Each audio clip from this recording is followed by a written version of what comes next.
moguće da nam priča grupna faza večerašnje utakmice i sve ono što se desilo.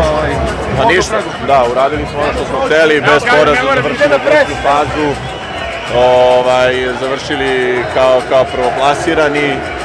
Kostor je takav kakav jeste, očekuje nas veliki izazov i već od osmine finala. Upravo se to sada ti pitan kako gledaš na ono što sledi, to je meč sa Italijanima, o drugima i da ne govorimo.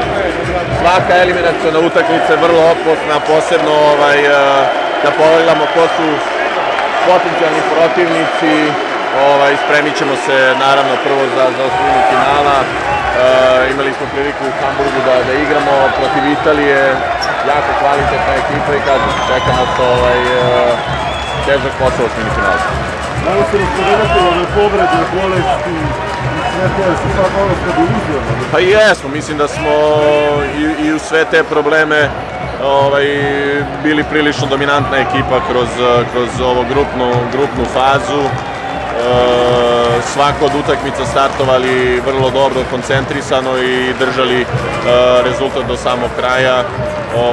Sigurno da će sada od osmine finala nas očekuju mnogo teže utakmice. Koliko je lakše kada je tu Milutino na terenu i kada je Vanja? I šta je sa Nedovićem? Uvek je dobro imati što više igrača u rotaciji, posebno kad se radi o jako kvalitetnim igračima kao što su Johnny i Vanja. Tako da je dobro da su ponovo sa nama. Za Nedu ne znam, mislim da ste dobili neke zvanične izjave doktora i šta se tu desilo. Srećno u Berlinu, vidimo se tamo. Hvala.